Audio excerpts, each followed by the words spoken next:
aku lihat cermin, muka kendor kulit kusam. Aduh aku cemas, bagaimana cara kembali muda? Tahun ini masuk kepala 5, hipertensi kaku sendi tiba.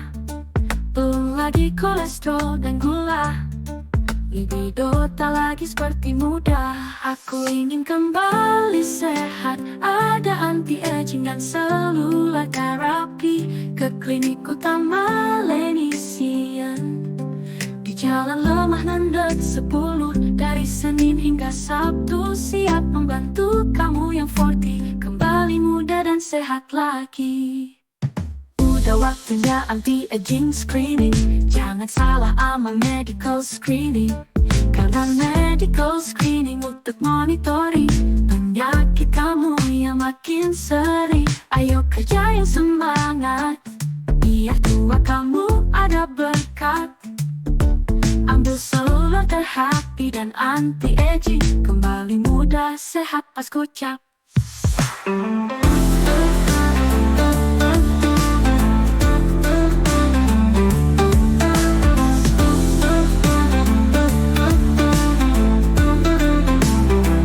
Aku ingin kembali sehat, ada anti-aging dan seluler terapi. Ke klinik utama Lenisian, di Jalan Lemah Nandet 10. Dari Senin hingga Sabtu, siap membantu kamu yang 40 kembali muda dan sehat lagi. Udah waktunya anti-aging screening, jangan salah ama medical screening. Karena medical screening untuk monitoring penyakit kamu yang makin sering. Ayo kerja yang semangat, biar tua kamu ada berkat. Ambil seluler terapi dan anti-aging, kembali muda sehat pas kocak. Ku ingin kembali sehat, datang ke Lenisian untuk terapi seluler dan anti-aging, agar awet muda dan sehat yang berkocak.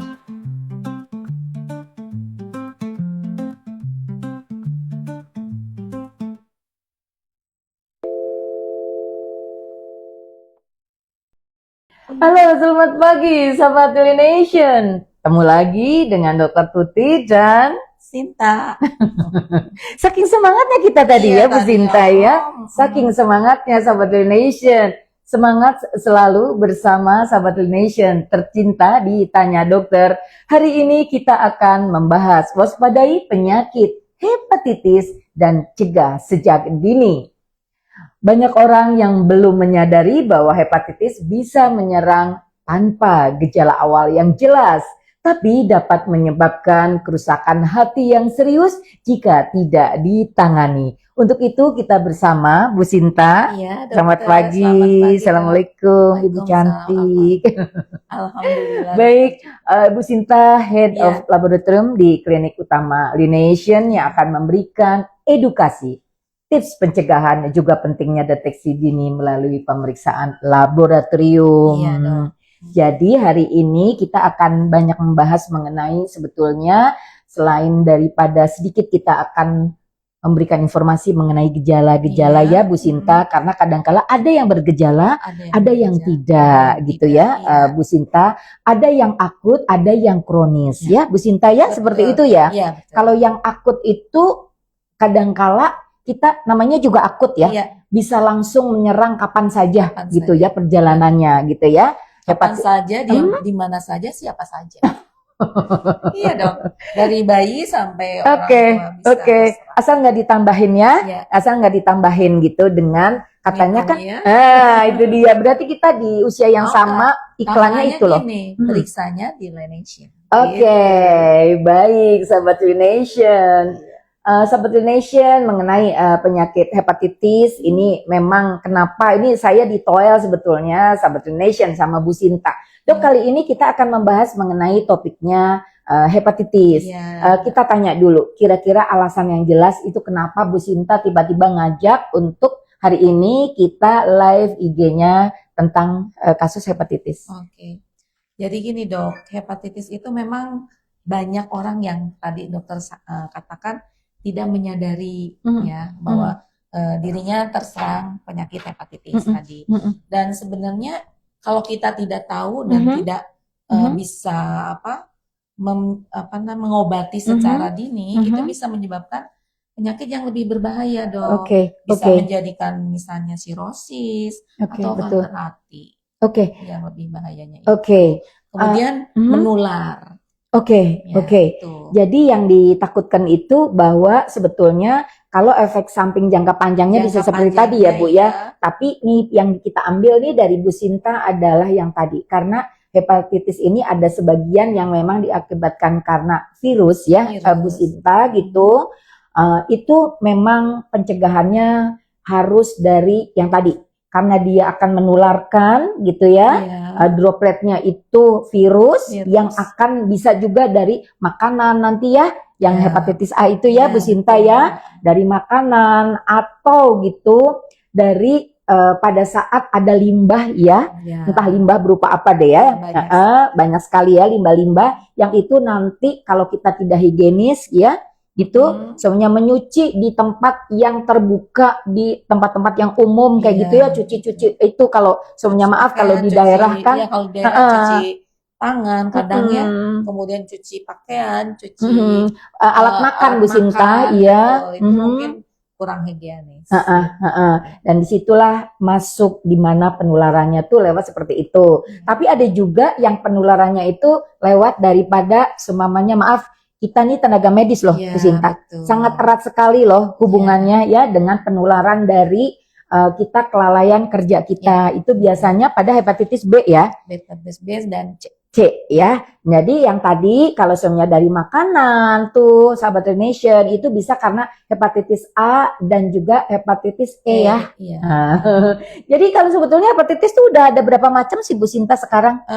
Sebenarnya penyakit tadi ya hepatitis itu kita sebut penyakit yang Oke. menyebabkan gangguan di hati atau peradangan hati kita. Oke. Nah itu biasanya penyebabnya macam-macam.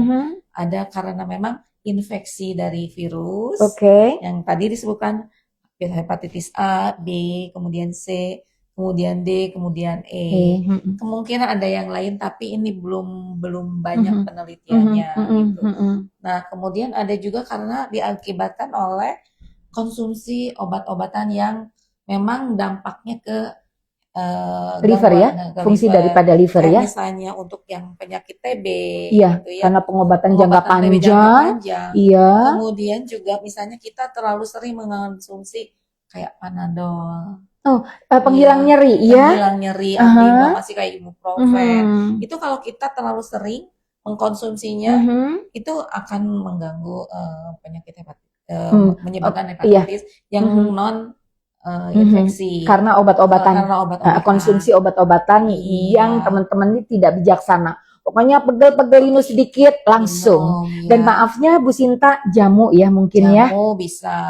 Ya. Karena apa? Karena fungsi dari hati adalah untuk membersihkan racun-racun. Iya, detoksifikasi daripada racun. Ya, itu fungsinya yang utama. Karena terlalu sering digunakan mungkin jadi si fungsi hatinya terganggu juga. Iya. Gitu. Kemudian juga ada penyebabnya autoimun salah satu. Iya, itu baru mau saya tanyain loh ya. Karena kan kadangkala yang autoimun tuh juga orang tuh silent ya, nggak ngerti gitu loh. Disebabkan oleh apa, penyebabnya apa ya Bu Sinta ya. Baik. Kemudian juga ada yang disebut hematokrosis ya. Jadi itu penumpukan zat besi di dalam penumpukan hati. zat besi di dalam hati kita ya. Nah itu biasanya karena orang yang sering transfusi, kayak anak-anak orang yang punya kelainan darah, thalassemia itu kan sering tuh transfusi terus. Nah itu bisa menyebabkan penumpukan besi di hati gitu. Kemudian juga ada memang genetik ya. Kalau itu kemudian juga penyebabnya sering mengkonsumsi suplemen yang mengandung zat besi tinggi. Gitu. Sebetulnya itu kan penting juga ya, apalagi kalau semuanya pada masa anak-anak atau ibu menyusui ya, biasanya diberikan kan suplemen zat besi itu ya. Tapi teman-teman memang mau tidak mau, nih Bu Sinta baru awal aja menjelaskan teman-teman, berarti pentingnya sekali adalah kita mendapatkan informasi atau selalu kita itu mencari improving ya Bu Sinta, mencari kira-kira apa saja sih dalam garda terdepan untuk kesehatan kita. Karena fungsi organ tubuh kita itu ya banyak dibagi ya Bu Sinta. Bener nggak kalau Bu Sinta bilang ada fungsi hati, ada juga fungsi ginjal, ada juga fungsi pankreas ya, yang nanti tuh udah dijelasin banyak tuh Bu Sinta ngasih ilmu-ilmu tuh terhadap fungsi peranan daripada organ tubuh kita. Nah, di sini teman-teman yang menarik kalau hubungannya dengan laboratorium ya, walaupun Bu Sinta nih analis ya, itu jadi pinter loh kayak dokter, tahu mengenai gejalanya, karena mau tidak mau dokter dengan analis gitu ya, dengan laboratorium itu sangat bergandengan erat untuk menentukan diagnosanya nih teman-teman ya, diagnosa untuk tahu penyakit apa gitu ya, walaupun nanti dokter mencari penyebabnya ya Bu Sinta ya gitu. Tapi dari garda terdepan ini teman-teman itu adalah penyaringnya untuk tahu diagnosa, bahkan diagnosa banding atau differential diagnosa itu dari pemeriksaan laboratorium sampai dengan nanti keputusan yang paling final ya Bu Sinta, untuk betul-betul bahwa menentukan atau memastikan mendiagnosis penyakitnya betul itu gitu ya. Walaupun ada pemeriksaan penunjang yang lain tentunya ya Bu Sinta ya. Dan dengan klinis-klinisnya. Dengan klinis-klinis yang memang cukup menunjang. Jadi ada seumpamanya teman-teman pemeriksaan untuk liver itu kan juga ada biopsi kalau sampai gitu ya Bu Sinta. USG dulu mungkin, USG dulu. Scan, kemudian kalau memang ada misalnya ditemukan istilahnya massa gitu ya, mungkin di biopsi. Atau misalnya pengerasan hati bisa di biopsi juga. Yang pasti teman-teman tadi kita masih awal, kita tanya dulu yuk sama beliau ya, kan udah dijelasin itu ada beberapa tipe, dan sebetulnya tipe yang bahaya gitu yang sangat sulit disembuhkan adalah hepatitis B dan C sebenarnya. Tapi sebenarnya kalau secara ini Bu, Dok, secara alami tubuh itu sebenarnya kayak misalnya kita terserang hepatitis B, secara alami tubuh kita akan membentuk antibodinya. Gitu. Jadi kalau misalnya kita bisa menjaga kondisi badan dengan misalnya dengan multivitamin, dengan banyak istirahat, dengan minum obat yang sesuai dengan anjuran dari dokter, itu bisa sembuh Dok. Gitu. Nah, itu maka akan timbul antibodinya. Jadi kalau sudah timbul antibodi tidak akan pernah lagi terkena hepatitis itu. Kayak misalnya hepatitis B udah punya antibodi misalnya nih dokter, walaupun kita masuk lagi si virus hepatitis B-nya itu, ya kita tidak akan terkena lagi. Iya. Karena sudah punya antibodi. Iya. Yang paling penting adalah deteksi dininya dulu ya Bu ya gitu. Nanti habis ini kita tanya-tanya mengenai gejalanya ya, yang paling spesifiknya. Yang penting deteksi dini itu teman-teman semuanya. Kali ini memang kita sedang membahas masalah penyakit hepatitis ini, dan cegah dini itu maksudnya seperti itu ya teman-teman. Jadi kita aware ya, dan care juga dan sayangi diri kita ya Bu Sinta ya. Walaupun tadi Bu Sinta dengan harapan nih teman-teman, kalau teman-teman tahu terus tahu banget gejalanya lebih awal itu seperti apa, jadi teman-teman cepat segera ditangani dan kesembuhannya itu akan relatif lebih baik lagi dibandingkan kita tidak tahu sama sekali terus sudah muncul apalagi ya gejalanya sudah ada terus kita diamkan dan akhirnya sudah muncul komplikasi gitu ya Bu Sinta ya. Baik teman-teman, terima kasih juga nih Bu Sinta di awal yang sudah membuat hangatan suasana hari ini buat kita semuanya. Tapi kita tanya dulu yuk sama Bu Sinta, kira-kira tadi jenisnya kita udah dikasih tahu teman-teman. Lalu ini kan kita pengen tahu juga selain jenisnya nih, gejalanya kira-kira yang biasanya dirasakan itu apa Bu Sinta? Untuk orang yang memang biasanya gangguan hati itu, yang pertama kalau karena virus itu biasanya ada demam, kemudian ada mual, muntah-muntah, nyeri ulu hati, nyeri perut gitu, kemudian mudah lelah, ya, yang paling sering itu seperti itu gitu. Nah kalau untuk yang infeksi yang akut kayak hepatitis A, dia akan timbul warna kuning di kulit, di sekitar mata gitu langsung kuning. Kemudian mungkin nanti air kencingnya juga jadi kecoklatan seperti itu. Malahan yang akut itu lebih menunjukkan gejala lebih cepat lagi Iya, ya. lebih cepat. Jadi makanya untuk yang hepatitis A ini Iya.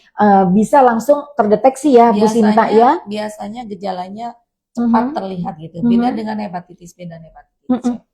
Kalau hepatitis B keluhannya hampir sama tadi, hanya tidak langsung kuning gitu enggak dok. Kalau misalnya dia sudah apa istilahnya menuju kronis gitu ya, udah semakin parah, biasanya baru timbul bilirubinnya meningkat, jadi kuning seperti itu.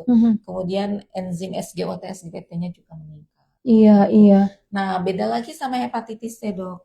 Kalau hepatitis C itu kadang-kadang SGOT SGPT-nya di bawah kadar tidak dianggap tinggi gitu, Dok. Jadi kadang-kadang hanya antara 2 kali lipat dari nilai normalnya.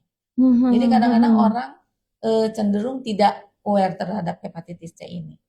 Jadi lebih kalau kayak hepatitis A, biasanya SGOT SGPT-nya bisa sampai ribuan, Dok.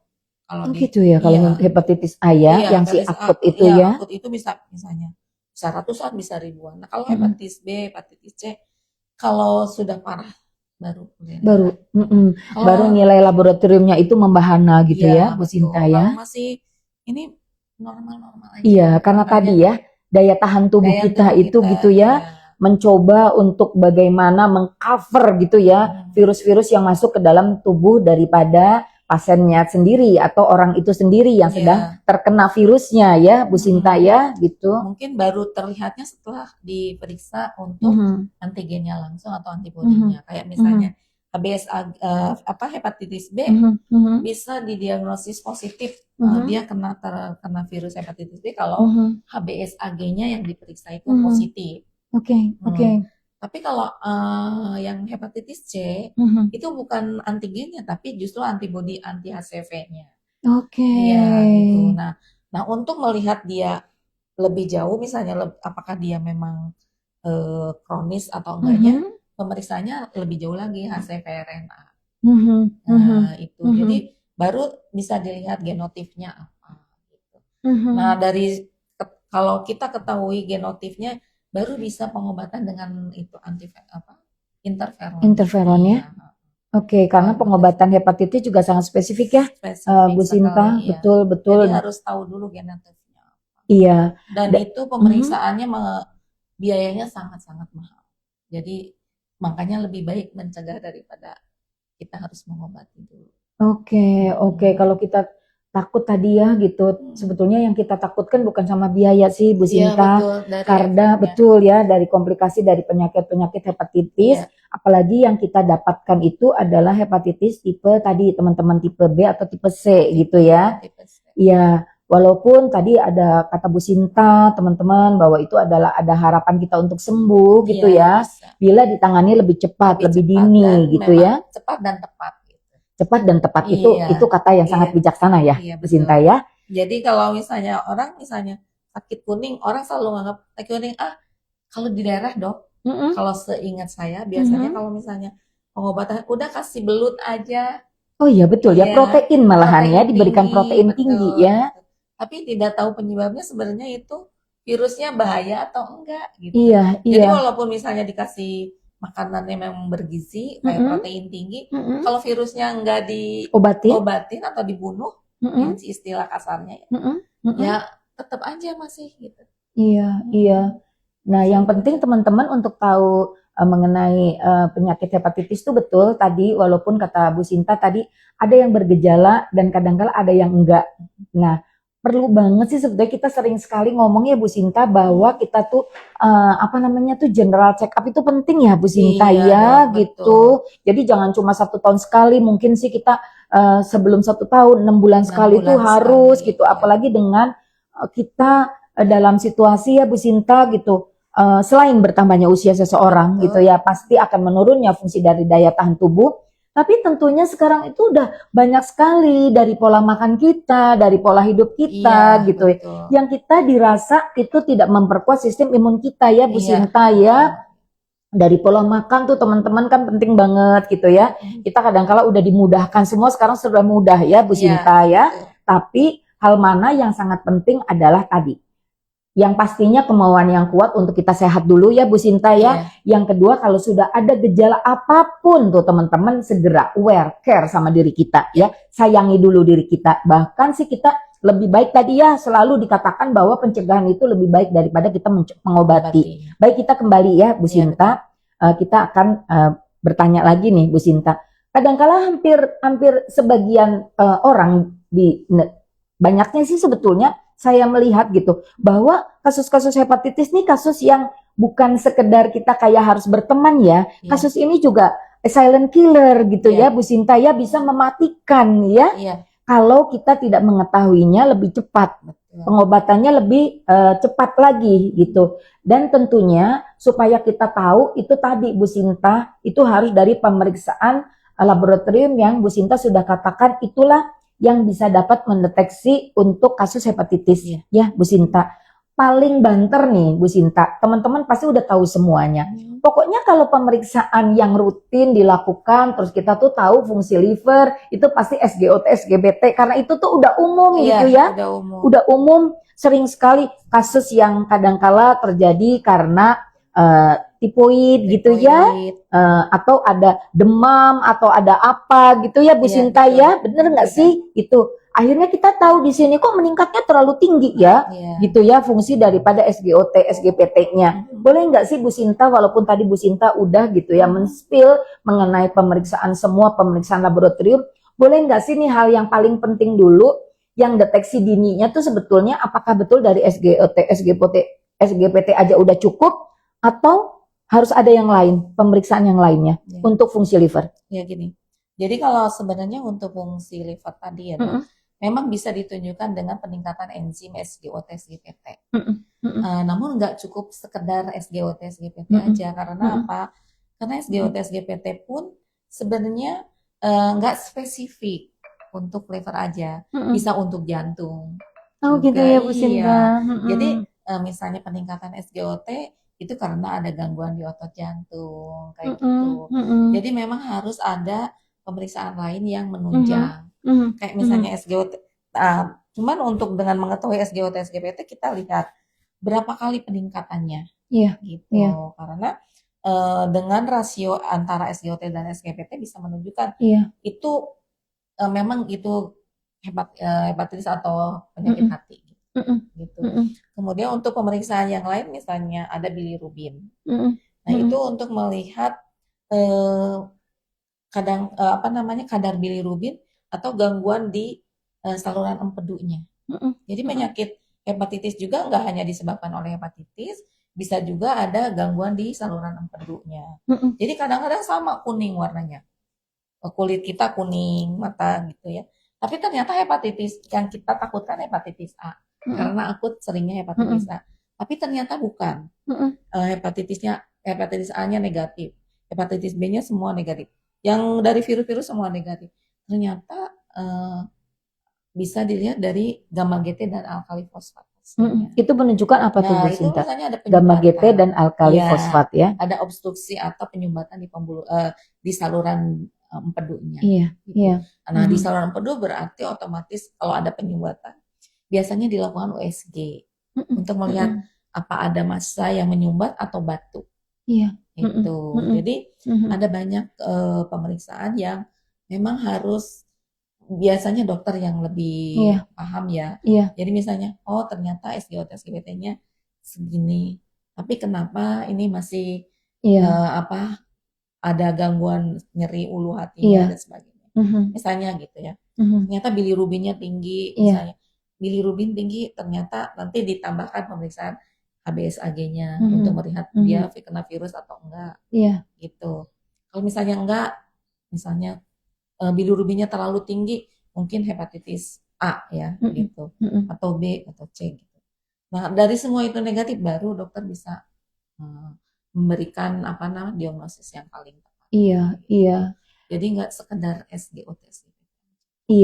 Bu Sinta, kadangkala mungkin di sini ya yang kita perlu cermati adalah keluhannya tuh bisa kayak kamuflase ya Bu Sinta. Jadi ada juga yang yang malu lah keluarga gitu Bu Sinta. Jadi keluhannya kayak dominan kayak gastritis, kayak emah, dispepsia gitu loh. seringnya mual. dianggapnya seperti itu. Jadi kayak keluhannya tuh kayak teman-teman nih ya, yang paling maafnya ya, yang paling paling gitu, yang tadi gitu istilahnya mungkin si silent killer itu gitu ya, karena keluhannya tuh kayak mengkamuflase gitu ya, kayak meniru gejala-gejalanya kayak kita tuh sakit emah Iya, gitu, yang sering kan gastritis ya. teman-teman dirasakan ya, kayak kita itu gastritis gitu ya, pokoknya nyeri ulu hati, Iya, lalu juga gitu ya, padahal sih nyeri ulu hati itu sudah ada sebenarnya pemeriksaan ininya ya oleh dokternya gitu, ada pembekakan, tapi dia nggak tahu ya bahwa itu iya, pembekakannya di liver ya Bu betul. Sinta gitu, Iya. bukan di apa namanya itu, bukan di lambung kita Belum di sebetulnya lambung. nyerinya ya Bu Iya. Sinta ya, jadi disentuh sedikit aja itu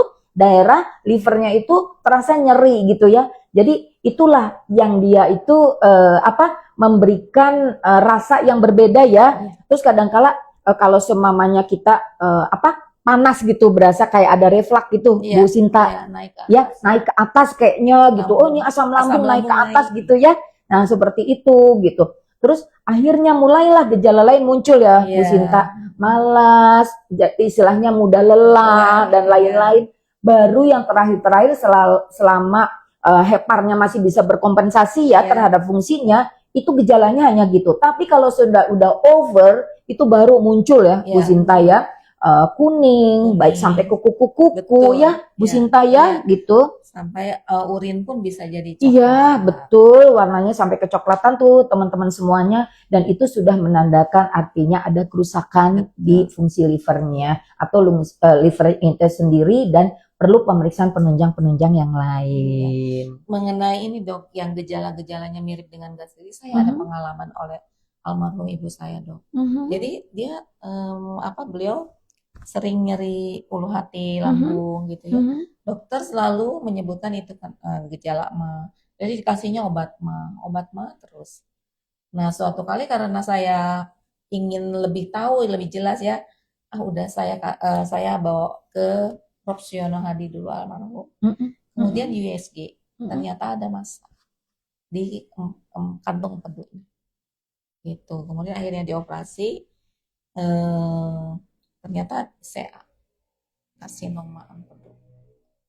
Karsinoma kandung empedu. Akhirnya pengobatannya kemoterapi dan sebagainya. Dan akhirnya beliau tidak kuat lagi, pulang. Iya, Jadi iya. untuk sahabat Renaissance ya ini hanya sekedar memberi informasikan bahwa gejala-gejalanya itu hampir mirip dengan tadi yang dokter sebutkan, gastritis tadi. Jadi jangan disepelekan kalau kita mengalami hal-hal tersebut. Iya, Gitu. Jangan sampai seperti itu. Jadi usahakan medical check up yang lengkap aja. Iya, iya. Jadi teman-teman seperti itu, kita memberikan gambaran gitu, bahwa memang kalau kita lebih dini itu untuk mengetahui apapun yang kita rasakan gitu, sebetulnya tubuh itu memberikan sign atau memberikan tanda-tanda gitu ya, ada sesuatu. Tapi sesuatu itu harus pakai pemeriksaan yang tadi teman-teman, untuk bisa mendapatkan diagnosa yang paling tidak tepat ya. Karena bukan cuma laboratorium tuh, bukan cuma kayak pemeriksaan darah saja gitu loh, urin aja atau feses aja teman-teman. Pemeriksaan laboratorium juga menyangkut ada yang menggunakan alat-alat teknologi ya gitu teman-teman. Baik Kak Citra, sudah adakah yang bertanya Kak Citra? Baik, silahkan. Oke, dari Kak Mawar, gue mau tanya, benar nggak ya kalau habis makan itu nggak boleh langsung minum teh? Apa benar ada hubungannya dengan mengganggu penyerapan zat besi? Ya, jadi memang betul ya. Jadi kalau kita misalnya selesai makan, kalau menurut secara kesehatannya kita tidak boleh langsung minum ya. Jeda setengah jam baru boleh minum. Apalagi jangan sampai kalau anak kecil memang nggak bolehlah dikasih minum teh, karena itu mengganggu penyerapan zat besinya tadi, jadi sehingga mengganggu pertumbuhannya. Kalau kita orang dewasa sih nggak masalah kayaknya, karena pertumbuhan kita kan udah berhenti ya Dok ya. Jadi nggak terlalu mengganggu penyerapan zat besi di dalam tubuh kita.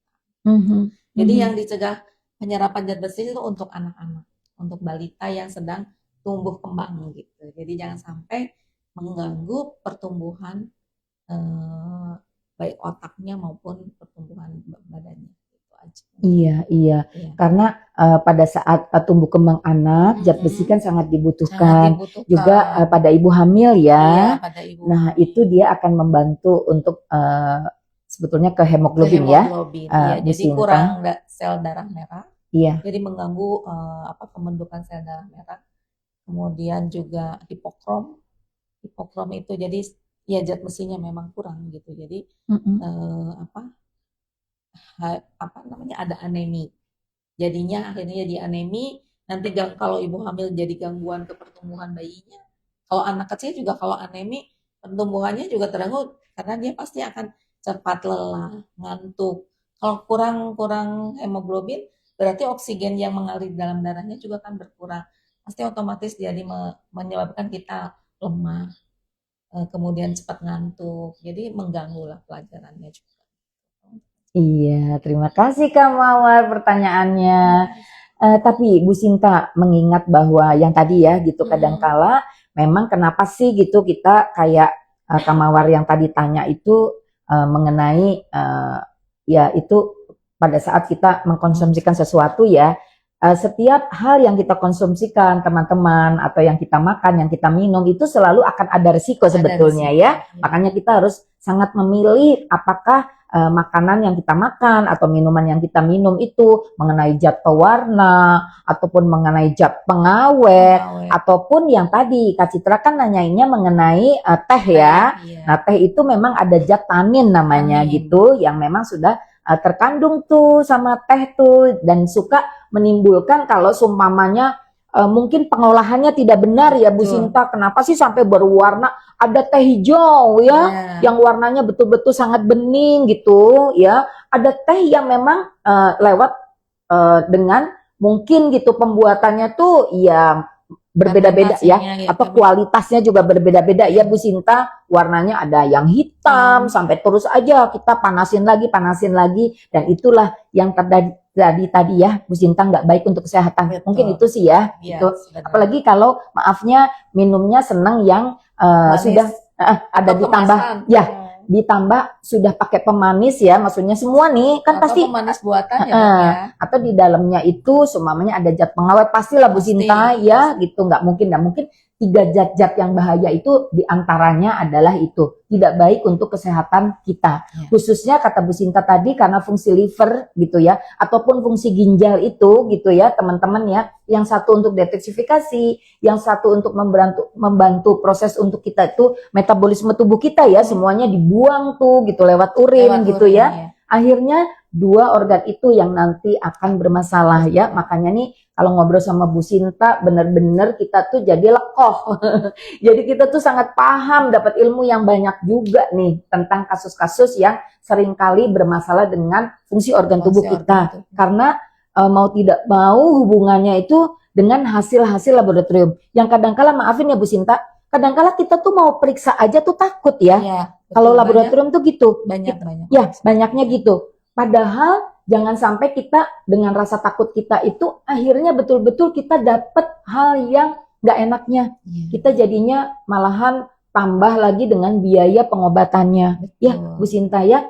Bu Sinta, seberapa sering seseorang itu harus mendeteksi mengenai atau melakukan screening terhadap fungsi liver? Harus seberapa sering? Seberapa sering? Kalau saya maunya sesering. Enggak.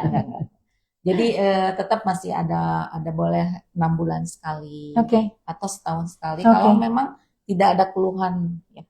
Kalau misalnya kita kalau kita memang ada mengkonsumsi obat-obatan yang menyebabkan tadi ya terganggunya fungsi daripada liver kita, mungkin sebulan sekali gitu. Kayak misalnya untuk pengobatan TB sebulan sekali periksa SGOT SGPT-nya minimal SGOT SGPT. Kemudian juga misalnya yang tadi orang yang minum obat kolesterol dok yang mengandung statin itu juga bisa menyebabkan gangguan fungsi hati juga. Jadi itu yang harus itu minimal 6 bulan sekali. Kalau misalnya yang kita sehat dan tidak ada keluhan apa-apa ya setahun sekali tidak. Bu Sinta, kan ini tadi kita banyak membahas tuh mengenai laboratorium ya, karena emang berhubungannya dengan Bu Sinta. Nah, tadi Bu Sinta katakan tuh saya paling tertarik itu pada saat Bu Sinta bilang pada saat kita mengkonsumsikan obat-obatan, Iya. sebetulnya ada loh warning di dalam kita itu ya. Iya, betul, Bener nggak sih? betul. Gitu akan mengganggu gitu ya Iya. bila penggunaan jangka panjang Iya. gitu ya terhadap fungsi liver kah itu. Iya. Nah, jadi sahabat Nation itu juga etikat-etikat yang menjamin keamanan konsumen di mana kita minum suplemen kah, minum obat-obatan, apalagi nih suplemen aja kita harus baca Betul. ya. Jadi konsumsi suplemen juga kita harus hati-hati juga dong sama karena maksudnya gini, suplemen itu biasanya dengan komposisi yang tinggi. Ya, jadi kadarnya tuh misalnya melebihi dari kebutuhan dari tubuh kita. Otomatis ada sisa-sisa suplemen yang harus dibersihkan oleh hati maupun ginjal. Nah, itu yang bisa menyebabkan gangguan di hati.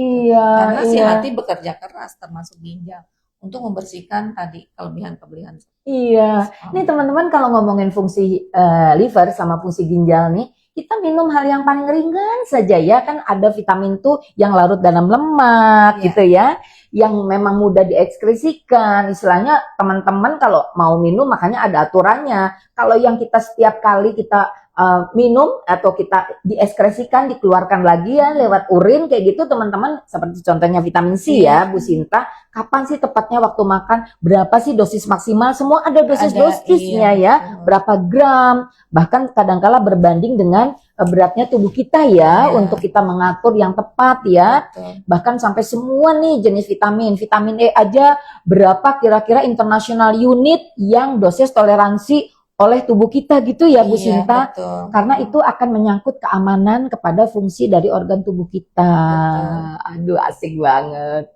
Bu Sinta tanya-tanya lagi boleh atau Kak Mawar ada yang masih bertanya? Belum. Oke. Ini teman-teman memang sih kalau kita sedang membahas mengenai kayak masalah penyakit dan lain-lain, memang mau tidak mau nambah sedikit wawasan buat teman-teman, tapi kita harus mau mikir juga ya Bu Sinta, bener nggak? Karena kalau kita nih kayak penyakit, kayak apa, memang terkadang kita harus butuh informasi yang lebih tuh Bu Sinta, ya. Mudah-mudahan sih walaupun waktunya sangat singkat nih teman-teman, tapi momen saat ini tuh bisa menjadikan suatu tambahan untuk informasi kepada teman-teman, ya. Kita nggak usah perlu untuk terlalu ketakutan, tapi tadi gitu informasinya kita tangkap dan itu menjadikan semoga informasi yang positif ya Bu Sinta. Sekarang baik, saya sampai belibet kalau ketemu Bu Sinta gitu ya. Ditantang aja pertanyaan Bu Sinta oleh Dokter Tuti, siapa yang kira-kira berisiko tinggi terkena hepatitis? Sebenarnya semua orang bisa beresiko ya, tetapi yang paling beresiko adalah tenaga medis, Dok. Tenaga medis karena apa? Karena termasuk saya sebagai orang laboratorium. Kenapa? Karena tentu saja kita selalu bersentuhan atau berhubungan dengan orang-orang yang memang sudah punya penyakit. Kebanyakan gitu, kalau orang berobat pasti orang yang sudah punya penyakit ya. Nah, dan kita tidak tahu orang itu punya hepatitis A kah, B kah, atau C, kita nggak tahu gitu ya. Jadi hampir semua orang atau tenaga medis itu harus selalu waspada. Jadi kita harus selalu menggunakan sarung tangan, masker dan sebagainya untuk mencegah atau mengurangi kontak langsung. Gitu.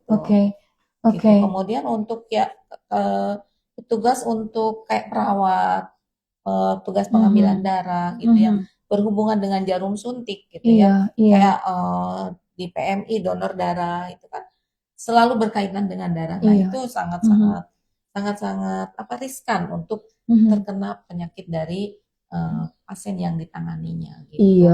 Bisa nggak hanya hepatitis aja dong, bisa anti HIV juga bisa dari situ. Betul. Ya, jadi yang sangat berisiko tinggi ya. Dokter bedah. Terutama dokter bedah ya. Dokter bedah itu karena selalu menggunakan. Kenapa? Karena kita tidak tahu apakah sarung tangannya apakah bocor atau enggak, kita nggak tahu.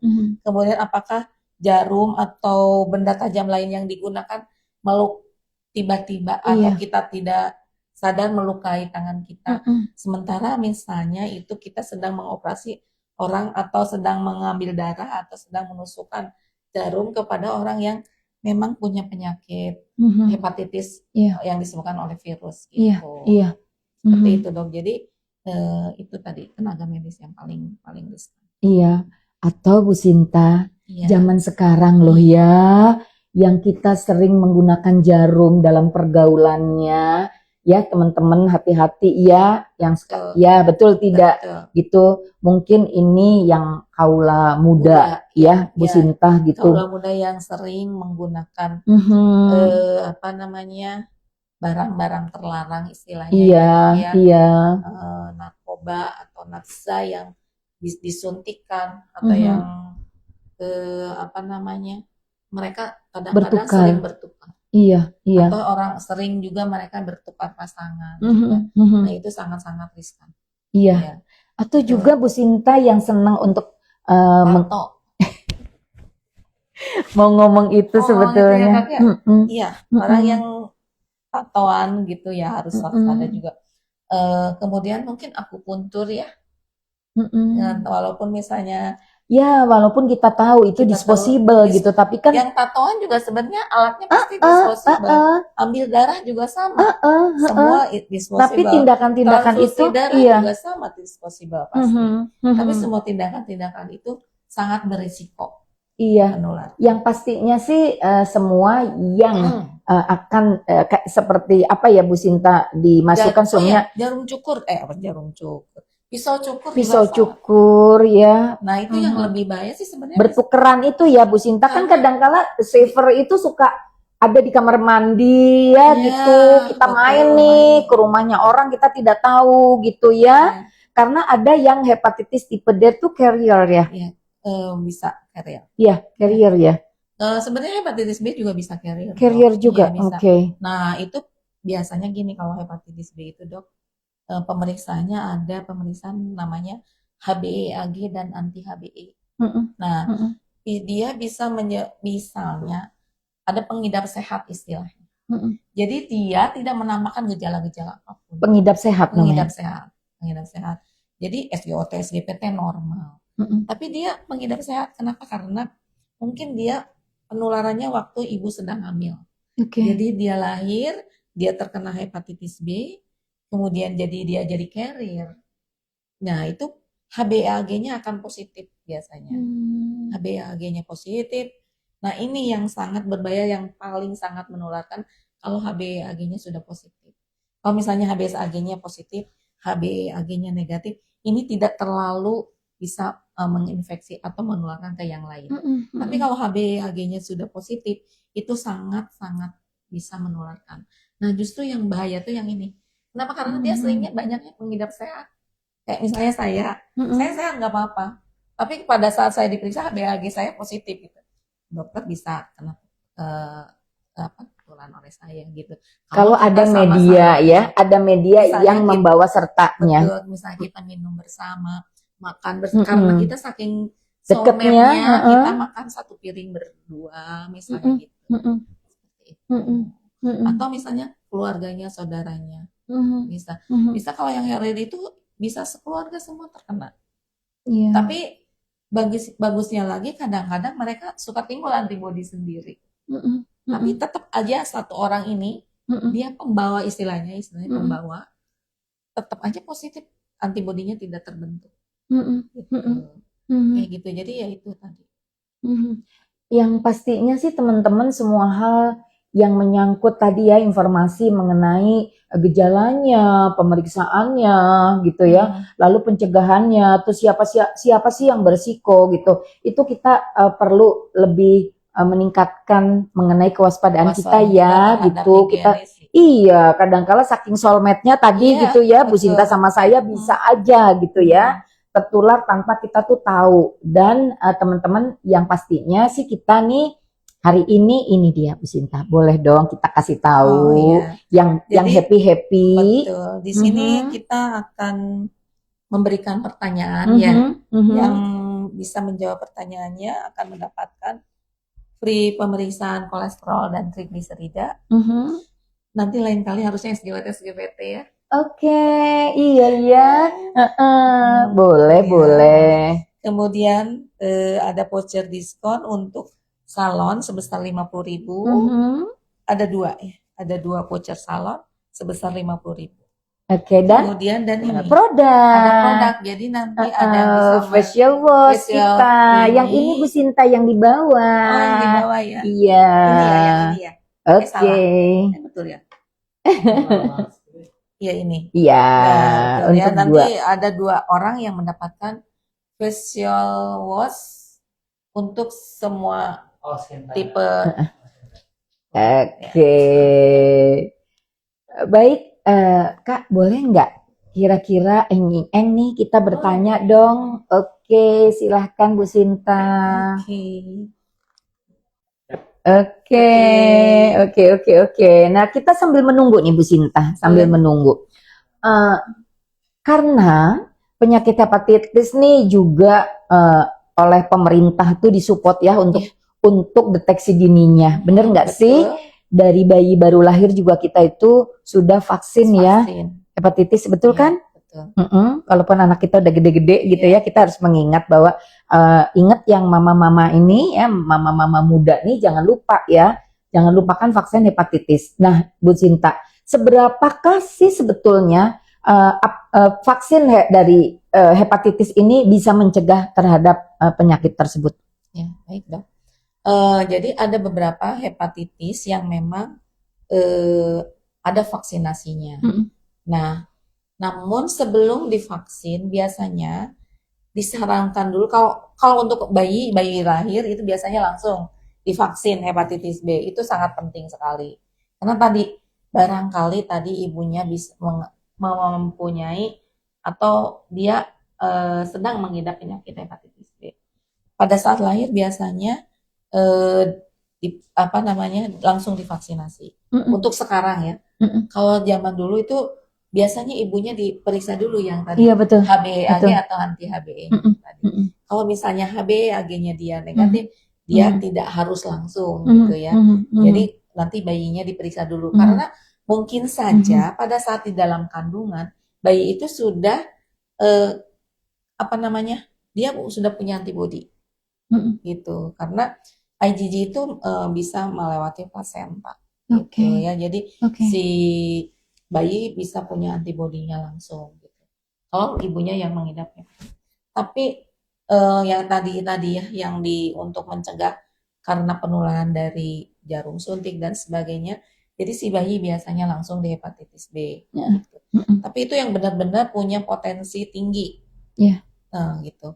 Nah, untuk yang sudah agak besar atau sudah dewasa biasanya untuk vaksin hepatitis B biasanya diperiksa dulu antibodinya. Jadi kalau dia itu syarat khusus kah? Harus memeriksa antibodi terlebih dahulu ya? Terlebih dahulu karena apa? Kalau memang sudah punya antibodi kenapa harus divaksinasi? Iya, oke. Jadi mengurangi dampak dari vaksin tadi juga gitu. Jadi kecuali misalnya anti HBS-nya memang atau bisa saja dia sudah terkena hepatitis B. Jadi ya tidak perlu divaksin juga karena memang sudah ada virusnya di dalam tubuh kita. Jadi sebaiknya memang untuk vaksin hepatitis B dilakukan pemeriksaan HBsAg dan anti HBs.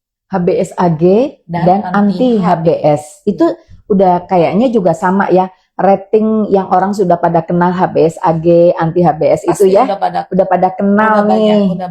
Kalau ada keluhan nggak nyaman dan lain-lain gitu ya, ditambah pemeriksaan itu untuk menyingkirkan diagnosa juga ya. Iya betul. Jadi kalau misalnya setelah diperiksa ini, misalnya HBsAg-nya positif, ya nggak harus divaksin, atau antibodinya karena dia sudah ada penyakitnya. Kalau punya misalnya anti HBs-nya yang positif, ya nggak usah divaksin juga karena dia udah punya antibodinya. Jadi yang perlu divaksin adalah yang dua-duanya negatif. Gitu, ya. Iya. Kita tanya lagi, boleh nggak sih? Boleh nggak Bu kita tanya lagi? Ya, boleh ya. Atau Kak ada yang tanya? Baik, silakan. Dari Pak Nurul Nasarotun, apakah hepatitis menyebabkan kanker hati dan menjadi bolong-bolong kalau terkena kanker hati? ciri-ciri kena kanker hati seperti apa ya dok? Dan apakah hepatitis bisa diturunkan ke anaknya apabila orang tuanya terkena hepatitis? Ya, boleh. Jadi gini, tadi pertanyaannya bagus ya. Kita sudah mau ya, bagus ya. Jadi orang yang punya atau terkena penyakit hepatitis, bila dibiarkan dan tidak diobati, itu bisa menjadi kanker hati atau sirosis Betul, hati. betul. Jadi akan timbul pengerasan hati atau jaringan parut di hati. Nah itu lama-kelamaan akan menjadi kanker hati ya. Jadi bukan bolong-bolong tapi jaringan parut istilahnya ya. Iya. Nah, kemudian kalau untuk yang apa tadi pertanyaannya? Apakah kalau misalnya orang tuanya udah Oh iya, barusan ya sudah kalau misalnya tadi saya sudah sampaikan, kalau si ibu punya hepatitis pada saat mengandung, maka tadi pemeriksaannya tadi ada HbA1g dan anti HbA. Jadi kalau HbA1g-nya positif, dia sangat berpotensi untuk menulurkan ke bayi yang dilahirkannya.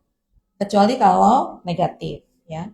Nah, salah satu caranya yaitu tadi, biasanya dokter akan menyarankan untuk langsung memvaksinasi bayi tersebut.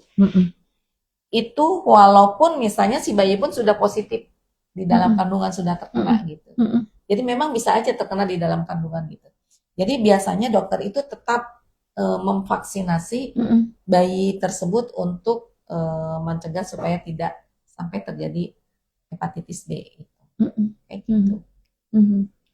Mudah-mudahan kakak bisa terjawab ya tadi ya, yang dari informasi dari Bu Sinta kakak, dan pastinya ini pertanyaan yang bagus ya, Bu Sinta, betul, karena kadangkala kita itu bisa saja itu kita lihat itu bukan fakta atau mitos ya, Bu Sinta. Jadi kenapa kita perlu sekali teman-teman untuk nambahin deh wawasan kita gitu, bahwa ini adalah mitos atau fakta. Dan yang tadi teman-teman, kalau seumpamanya kita itu terjadi penularannya tuh di rumah gitu ya, karena itu tadi sudah dijelaskan ya sama Bu Sinta, bisa saja terjadi dari yang Bu Sinta, bahwa kita tuh sudah apa tadi Bu Sinta menjelaskannya, kita bisa menularkan kalau kitanya sudah kalau kitanya sudah memang kronis penyakitnya atau carrier pembawa sebagai pembawa carrier. Jadi kadang seorang pembawa itu tidak tampak sakit ya, tidak tampak sakit, tak bergejala, diperiksa SGOT SGPT normal. Betul. Jadi tapi sebenarnya dia punya atau tubuhnya ada virus hepatitis B-nya. Nah itu yang bisa menyebabkan penularan terhadap keluarga di rumahnya. Iya, betul. Kalau Bu Sinta, walaupun kita sudah di awal tuh sudah banyak juga kita membicarakan mengenai bagaimana peran gaya hidup sehat gitu ya terhadap pemeriksaan rutin dalam mencegah komplikasi hepatitis. Jadi gaya hidup sehat kita itu sangat utama ya kayaknya ya. Dan bagaimana pemeriksaan rutin dalam mencegah komplikasi hepatitis. Pemeriksaan rutin apa aja yang harus kita lakukan selain dari gaya hidup sehat kita? Pemeriksaan rutin di laboratorium pastinya untuk pemeriksaan hepatitis B atau penyakit hati atau gangguan atau radang hati itu ya itu tadi SGOT, SGPT. Jadi enzim SGOT, SGPT, kemudian gamma GT dan alkali fosfat. Kemudian urin rutin, kemudian hematologi, albumin salah satu. Untuk sahabat Nation ya, medical check up itu sangat penting ya, terutama supaya kita bisa mendeteksi secara dini penyakit apa yang akan menyerang tubuh kita atau sedang menyerang tubuh kita, termasuk juga untuk pemeriksaan hepatitis ini. Kemudian untuk sahabat Indonesia maupun sahabat sejawat yang di paramedis atau yang bekerja di bidang medis, sebaiknya untuk menjaga diri dengan vaksin hepatitis B. Disarankan untuk vaksinasi hepatitis B. Mungkin itu aja dok sarannya yang bisa saya sampaikan. dan juga gaya hidup sehat. Selain gaya hidup Ya, sehat, Bu ya dok. Sinta, lalu juga karena tahu ini adalah penularannya itu lewat banyak Dan hal banyak ya, hal. tolong kembali lagi mengingatkan gitu bagaimana kita beretika dalam berteman. Terus juga untuk zaman sekarang nih kayaknya Iya. kita kan mudah banget jatuh cinta lewat yang tidak kenal, lewat sosial media. Hati-hati terhadap pergaulan bebas ya, Betul. Bu Sinta ya Iya. gitu. Karena segala sesuatu harus kita pertimbangkan terlebih dahulu ya, baik buruknya, karena sekarang di era digitalisasi ini emang marak banget ya Bu Sinta. Kalau kita ambil negatifnya, ya hal yang nanti kita akan dapatkan negatifnya. Tapi kalau kita ambil positifnya, sama dengan teman-teman di Tanya Dokter Lination ini, kita selalu berbagi untuk menghangatkan suasana kita adalah memberikan edukasi. Baik Bu Sinta, Iya dok. selamat dong untuk semua pemenangnya. Selamat untuk para pemenangnya, terus berkontribusi di acara kami. Iya, baik. Salam sehat buat kita semuanya. Salam sehat, selamat siang. Selalu sehat dan jaga diri untuk kita bisa sehat.